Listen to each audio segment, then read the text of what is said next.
100 episodes. Can you believe it? Yes, this is Sci-Fi Buzz show number 100. And in television, folks, trust me, that is a milestone, so please stay tuned.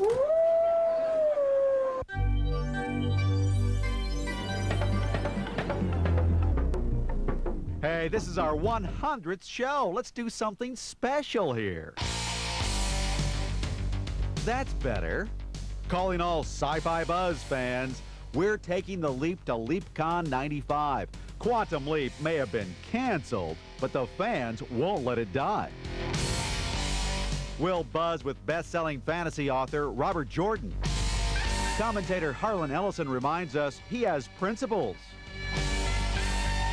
And we'll hang out at the hottest new haunt for daring New Yorkers.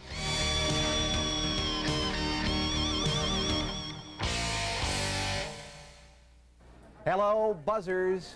I guess I've said that at least 100 times. Our 100th show here on the Sci-Fi Channel. Isn't it great? Thank you for being with us. This is Sci-Fi Buzz. I'm your host, Mike Jarek. And if you thought that there was only Fantasyland in Las Vegas and Los Angeles, you ought to see what's come to New York.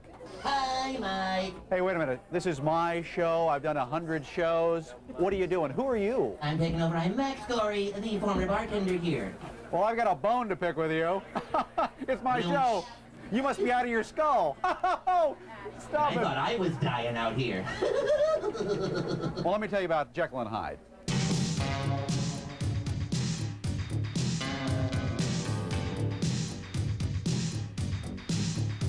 It's a wild and wacky place in Midtown Manhattan. You might call it a splendidly spooky restaurant and social club for eccentric explorers and mad scientists, where patrons can eat and drink among the bizarre and unusual.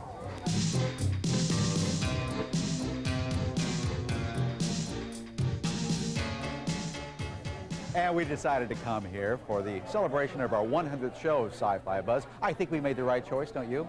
Now, as a special treat for all you Buzz viewers, you've been so loyal, and all you Sci-Fi Channel viewers as well, we're going to take you to a special Quantum Leap gathering. And this is special because only a few hundred people were invited, well, including me, and now you.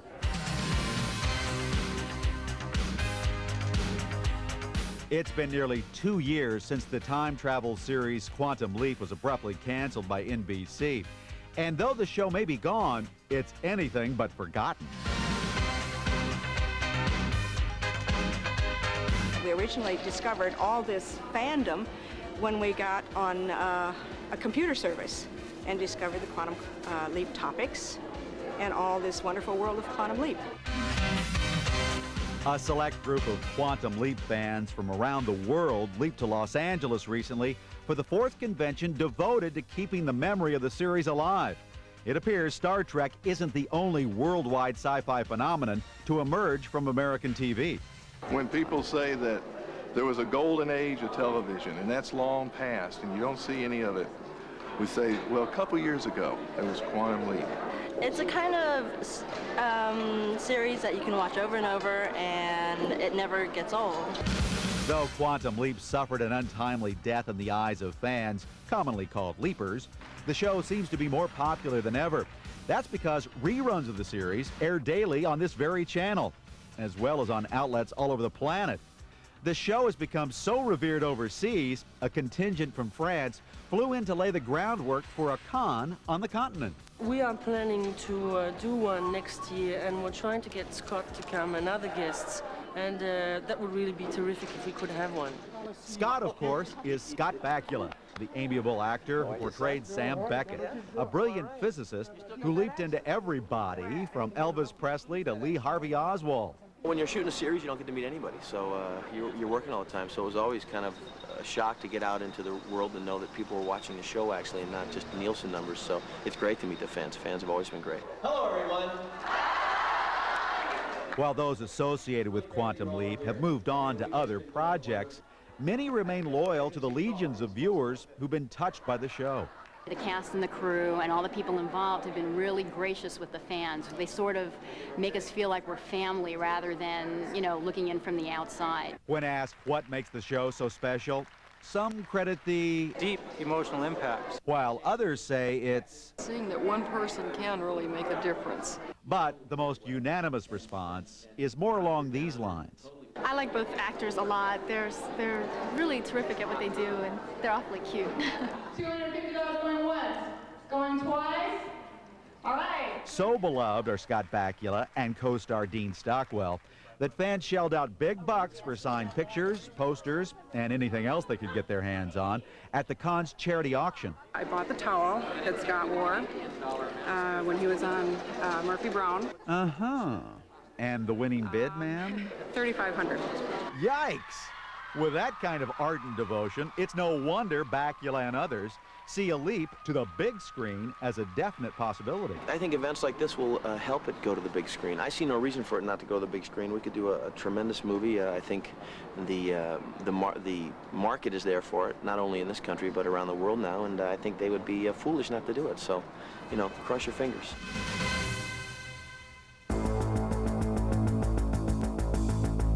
Our 100th episode hijinks continue when the creature crashes our party, along with commentator Harlan Ellison. Next. Hey, there's the guy that burnt my steak. Welcome back to Jekyll and Hyde, a wacky restaurant in Midtown Manhattan. And here's the writer-director of this place, and his name is Darren DePaul. How you doing? I am doing great. A writer and director for a restaurant? Exactly. Because this is theater, isn't it? It is, actually. It's a totally different entertainment experience. Brought to you by Erie Entertainment. Yes, D.R. Finley is the founder, and he has created a wonderful world to come and eat in. Yeah. What's the idea here? Well, the idea is that this is a social club for all sorts of strange, bizarre types. If you enter, the curtain has gone up the minute you go in the building. Yeah. And you'll be surrounded by the unusual and the bizarre. And the food's pretty good? The food is great. Yeah. What else do you do here? Well, I write, I direct, I do funny voices as master puppeteer. You may recognize... Hi, how you doing? I was behind the bar. Darren, goodness gracious. Well, you know your restaurant here. It's very nice and all that, but it's not the only new thing in New York City. Oh, no. Believe it or not, the Sci-Fi channel is also new here. Oh, stop. Thank you. You're going to hurt yourself there. Come on. For your new viewers in the audience there, I want you to get your first taste of our commentator on the program, Harlan Ellison. Maybe the best way to do that is to listen to his very first commentary on this show almost 2 years ago. My name is Harlan Ellison. That's Harlan. I'm a writer. Call me a science fiction writer, and I'll come to your house and I'll nail your pet's head to a coffee table. I'll hit you so hard your ancestors will die. I'll hit you so hard your grandmother will bleed. I'm a writer. There's no adjective in front of it. I'm just a writer. Now, here I am sitting on the Sci-Fi channel. I really love that title, Sci-Fi. It sounds like the sound of crickets. I've been asked to do the commentary. I've been asked to uplift in this corner. And usually when you get a commentator, you don't know where they come from, what they stand for. But if you recall the beginning of Citizen Kane, Orson Welles as Charles Foster Kane, standing there writing against the window as the gaslight dies and the sun comes up, writing the declaration of principles of his new newspaper, what it will stand for, what it will tell you, what kind of bravery it will have. Well, I'm going to give you that so that you'll know who I am and what I stand for. I'm sort of the opposite of somebody like, say, Rush Limbaugh, who, in my perception, has a brain that has turned a puree of bat guano, or the various other talk show hosts who don't really tell you what they stand for. My opinions are mine own. They don't reflect the show. They don't reflect the network. Let me tell you that I will not lie to you.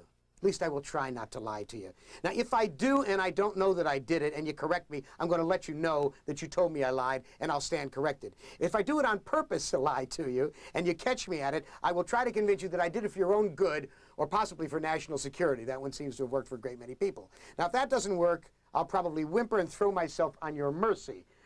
I'm nobody's hero. I'm as often wrong as I am right. But I work hard at what I do, and I really believe there are some people who are better than others. Yes, folks, I'm an elitist. Yes, I know you could. On television, they will not hurt you if you say, you know, God picks his nose and eats it, or if you want to overthrow violently the United States government, or you say McDonald's makes toad burgers. But heaven forfend, you should say that there are some people who are better than others. But in fact, it's true. Jackie Robinson, better. Eve Curie, better. Albert Einstein, you can't convince me that Albert Einstein wasn't faster, better, quicker, smarter, and one hell of a switch hitter at either side of the plate than anybody around him at the time. I believe that we are destined for something great. I believe that when we are at our best, when we try to paint the Sistine Chapel ceiling, when we walk on the moon, then we are our most godlike. To quote from Teilhard de Chardin, the great philosopher, theologian, humanist, and good Christian, the task assigned to us is to climb toward the light.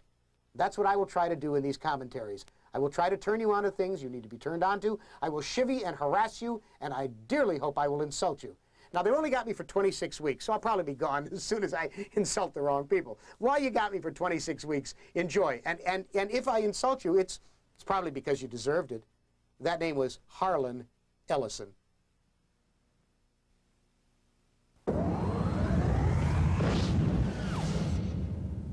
On this week's Cutting Edge.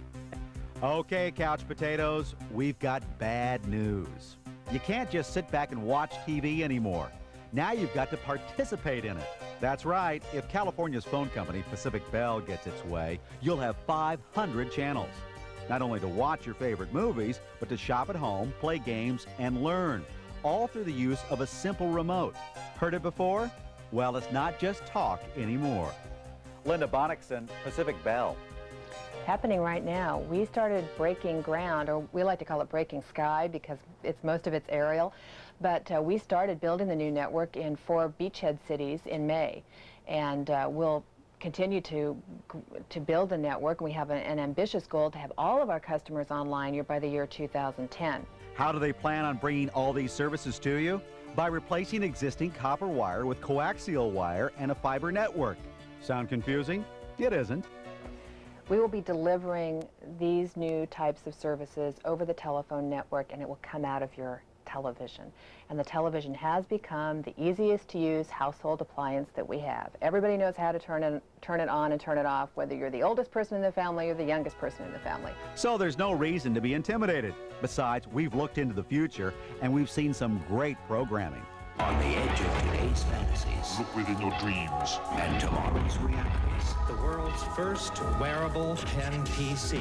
Mike Jarrett. Let me show you around. And commentary by Harlan Ellison. Sci-Fi Buzz. Now, what's your name? Lucretia Crabtree, dear. You look lovely. Oh, thank you. And you? I'm Dr. Neville Decay, scientist, philosopher, genius. And you? Malcolm Treadworthy, sir, butler. Butler. You know, you all have some great creatures around you. Of course, you wouldn't be called creatures, would you? No, not unless someone were a pinhead. No, we're not creatures. That's right, dear. Of course we're not creatures. We're people just like you. No, you couldn't really refer to him as a pinhead, sir. He has a fine coif. Oh, yes. Thank you. Yes, fine. That's right. Do I remind you of anyone? Yes. Pat Sajak. Sir. Deanie Terrio. I loved him on Dance Field. Oh, wasn't he marvelous on that? What a hoofer. Fabulous work. Listen, you know who I missed though around here? There's no Gillman. You know the creature from the Black Lagoon? Don't talk about him. Yeah, where's he? Oh, there he is. And when the sad-eyed Gillman finally emerged from the murky darkness of the Black Lagoon over 40 years ago, he was an immediate hit with the movie audiences. The amphibious monster was one of only a few movie creatures in the 50s to inspire sequels. There are many strange legends in the Amazon. Even I, Lucas, have heard the legend of a man-fish. Over here! Quickly! By the mid-50s, audiences had tired of the old monster standbys, such as Frankenstein, Dracula, and the Wolfman. I mean, once you meet up with Abbott and Costello, there's really nowhere else to go. Like King Kong and Godzilla, the creature was endowed with a touch of humanity. The Beastie, as director Jack Arnold affectionately called him, lashes out only when provoked by the scientists who have invaded his peaceful Amazonian pond. It seems as though there's a gentle soul within him, one that is attracted to human standards of beauty. But you can't lust after a Homo sapiens woman and get away with it, especially when 2 of those men are already fighting over her. There's quite a bit of sexual tension in this film, mainly between the lovely research assistant, Kay, and the creature. This scene is as erotically charged as they came in the 50s. After all, the swimmers are both horizontal, and the creature is clearly moved by Kay's water ballet.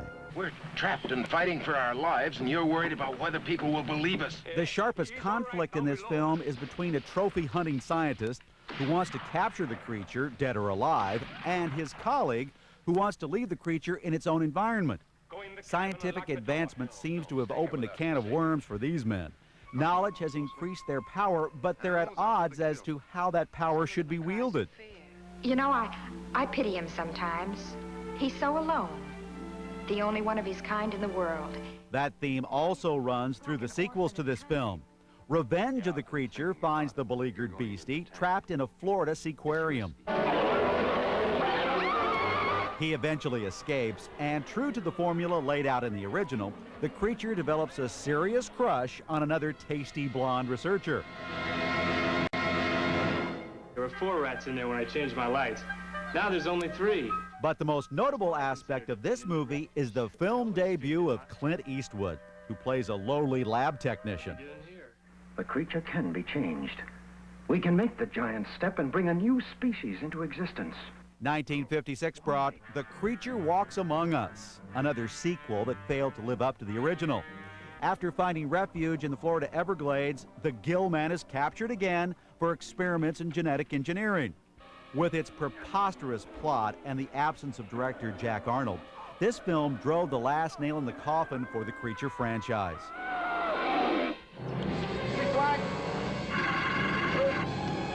Despite the shortcomings of its sequels, The Creature from the Black Lagoon still stands up. Why are audiences so drawn to The Creature? Well, aside from the babes, the lovesick Gill Man is the most likable character in these movies. Way to go, Beastie!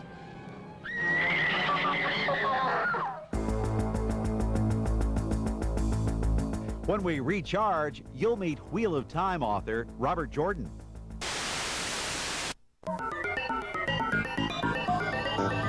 This is Mickey from West New York, New Jersey, and I'd like to recommend a series of compact discs by Omni Magazine. They compile great futuristic musicians like Mars Lazar, Tangerine Dream, and David Arkenstone, and they put them on 4 discs titled Metropolis, Planet Earth, Deep Space, and there's one called Starscape, which, by the way, was inspired by the old Starman TV series.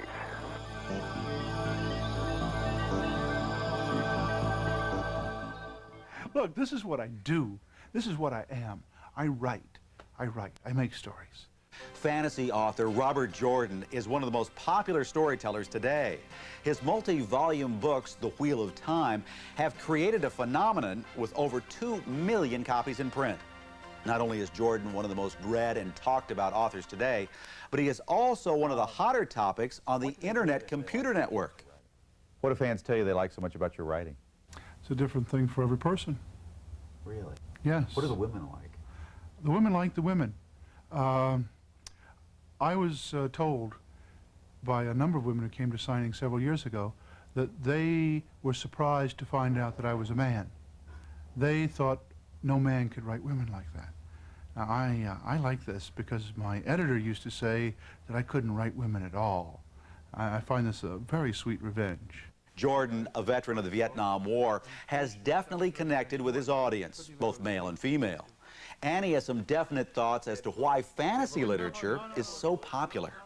2 things, really, I think. One, you can talk about good and evil, right and wrong, and nobody tells you that you're being judgmental. And the other thing is, in fantasy, there's always the belief that you can overcome whatever obstacles there are, that you can make tomorrow better. And not only that you can, but you will if you work at it. Do you remember when you conceived the Wheel of Time series? The first thought that came to me was, what would it be like, what would it really be like to be tapped on the shoulder and told you were born to be the savior of mankind? And I then very quickly thought, what would happen if the savior of mankind really showed up and he was really there to save the world from impending doom? What would the real response of the world be? And after 10 or 12 years of knocking around in my head, because I always give my books a long lead time, that turned into the Wheel of Time. Jordan's books have been called a combination of Robin Hood and Stephen King. He manages to create characters that seem real, perhaps because he uses many of his own personal experiences in the telling of these epic stories. Do you ever use your experiences in Vietnam in your stories? Yes, indirectly. I know what it's like to have somebody trying to kill you. I know what it's like to try to kill somebody. And I know what it's like to actually kill somebody. These things, I think, help with writing about people being in danger, or especially if it's in danger of violence, which happens occasionally in my books. Meanwhile, Jordan continues to work on the next volume of the Wheel of Time series with no idea when he'll finally wrap the whole thing up. I know where I'm going. You do? I know where I'm going. I know the last scene of the last book. I could write it now. I could have written it before I started this series. I know how all of the major storylines are going to resolve. I just have to get there. And I'm not sure how many books it's going to take. There are going to be several more books. There are going to be some more books. There will be a few more books, but not too many. No telling how many volumes of the Wheel of Time we'll eventually get. But with Robert Jordan as the author, you can bet we're in for some very interesting reading.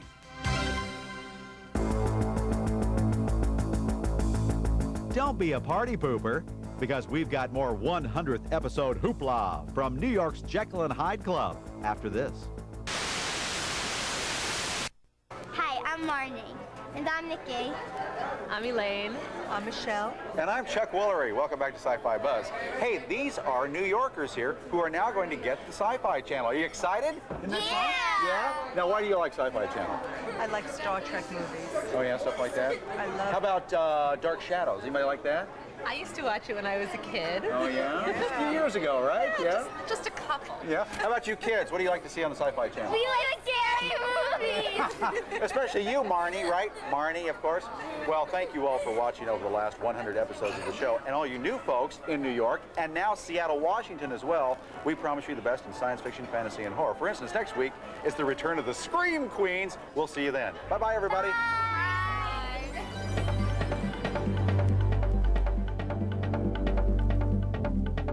The mysteries of aliens, the magic of Houdini, the miracles of angels.